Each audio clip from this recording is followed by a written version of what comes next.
जय श्री कृष्णा। राधे राधे दोस्तों। आज की वीडियो एक बहुत ही इंटरेस्टिंग टॉपिक लेकर आई हूँ। हमारे लड्डू गोपाल से जुड़ा हुआ एक बहुत आम प्रश्न जो कि कई भक्तों द्वारा पूछा जाता है। मन में बहुत जिज्ञासा होती है यह जानने की, छोटे बच्चे कई सेवा करते हैं वह पूछते हैं। तो आज की वीडियो जो है, ये टॉपिक जो है सभी के लिए हेल्पफुल होने वाला है। वीडियो एंड तक ज़रूर वॉच कीजिए। जो प्रश्न है वह आता है कई भक्तों का कि हम ठाकुर जी के रात्रि में तो शयन कराते हैं, लेकिन क्या दोपहर में ठाकुर जी के शयन कराना ज़रूरी होता है। तो आज इसी विषय पे हम चर्चा है वह करने वाले हैं। तो देखिए, गोपाल जी के आप जब सुबह में उनके जल्दी उठा देते हैं, स्नान कराते हैं, आरती करते हैं, जो भी दिनचर्या होती है उनकी आप वह फॉलो करते हैं। दोपहर में उनके भोग वगैरह लगाते हैं। तो सुबह से यदि हम भी जल्दी उठ जाते हैं तो दोपहर में लगता है कि थोड़ा सा विश्राम जो है वह हम कर लें, ताकि जो शरीर पे हमारी थकान है वह थोड़ी थोड़ी सी मिट जाए।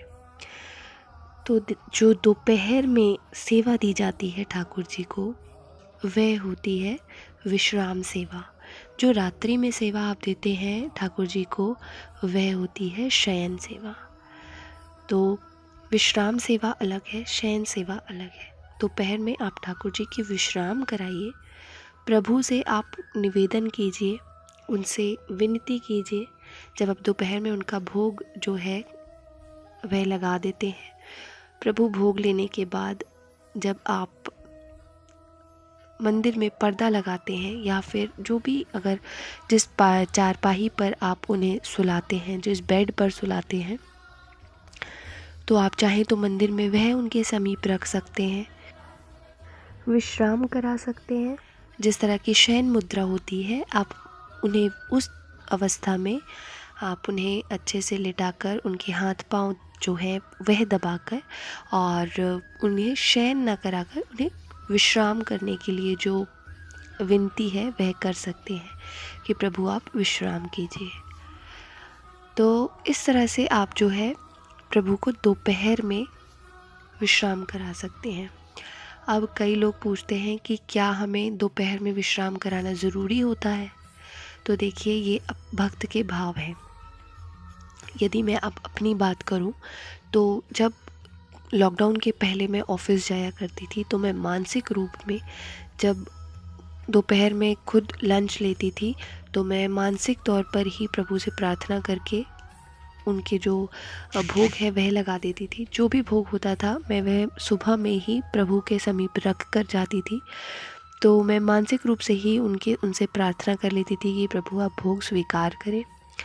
टिफ़िन वगैरह जब मेरा ख़त्म हो जाता था, थोड़ी देर मैं भी इधर उधर घूम लेती थी, तो फिर मैं मानसिक रूप में वही जो सेवा है वह प्रभु की देती थी और उनसे विनती करती थी कि आप प्रभु आराम करें। तो ये थी मेरी लॉकडाउन के पहले की दिनचर्या। लेकिन जब से लॉकडाउन स्टार्ट हुआ, हम घर पर रहने लगे, वर्किंग है, अब ऑफ़िस जाते हैं, तो कुछ इस तरह से जो उस वक्त मैं सेवा करती थी वो कुछ इस तरह से थी। लेकिन जब अब हम घर पर रहने लगे हैं तो दोपहर में जब हम लंच वगैरह हो जाता है, ठाकुर जी के भोग लग जाता है, उसके बाद मंदिर का जो पर्दा है वह हम लगा देते हैं और जो उनकी चारपाही है वह मैं समीप रख देती हूँ, उनका बिस्तर जो है वह समीप रख देती हूँ। ठाकुर जी से विनती करती हूँ कि आप थोड़ी देर विश्राम कीजिए। सुबह से उठे हुए हमारे प्रभु थक गए होंगे, तो आप थोड़ी देर विश्राम करें। इस तरह से विनती करके मैं जो है प्रभु के दोपहर में जो विश्राम सेवा होती है वह देती हूँ। रात्रि में तो हम सब उन्हें शयन करवाते ही हैं। जिस तरह से शयन मुद्रा होती है उनकी, उस तरह से आप प्रभु के लिटा दीजिए, मालिश कीजिए या फिर आप उनके हाथ पैर दबा सकते हैं। तो इस पर एक सेपरेट वीडियो मैंने चैनल पर अपलोड की हुई है कि लड्डू गोपाल जी को कैसे सुलाया जाए। आप चाहें तो लोरी गा सकते हैं, जैसे भी आपके भाव हो उस तरह से आप प्रभु की सेवा जो है वह दे सकते हैं। अब एक और प्रश्न आ जाता है कि दी हम दोपहर पे घर में नहीं रहते या घर पर कोई नहीं होता है, तो हम ठाकुर जी के कैसे सुलाएं? तो इसका जवाब जो है मैंने ऑलरेडी दे दिया है कि तब आप कीजिए प्रभु की मानसिक सेवा।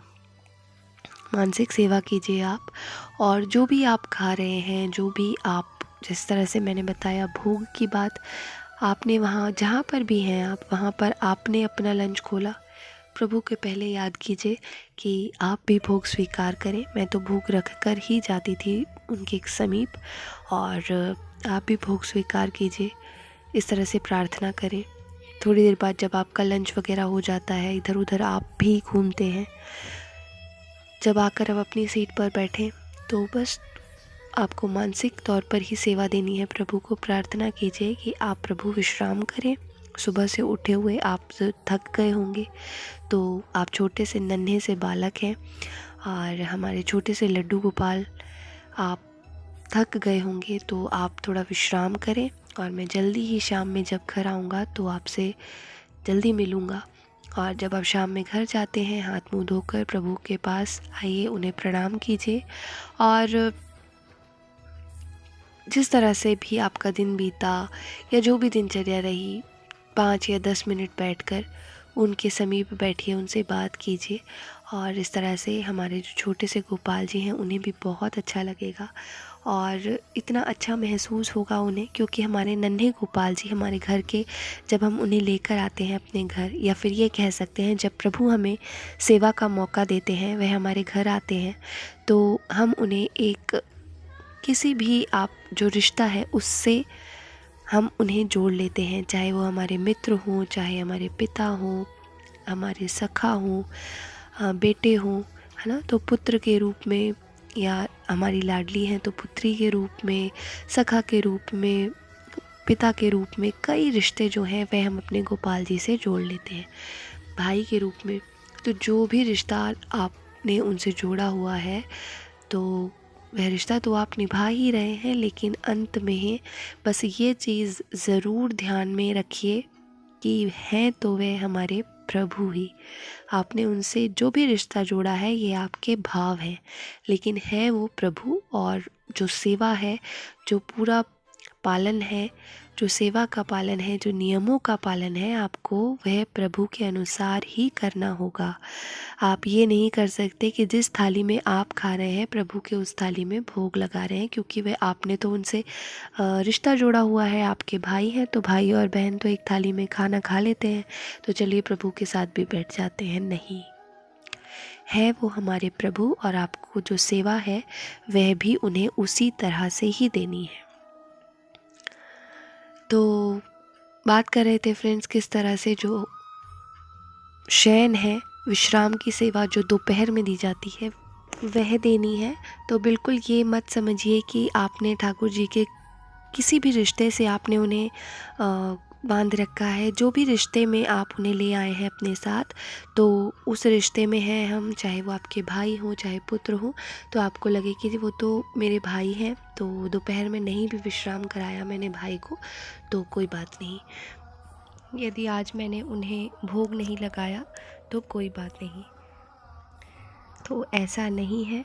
प्रभु की सेवा अच्छे से कीजिए। दूर हैं तो मानसिक सेवा कीजिए, समीप हैं तो हरे कृष्णा।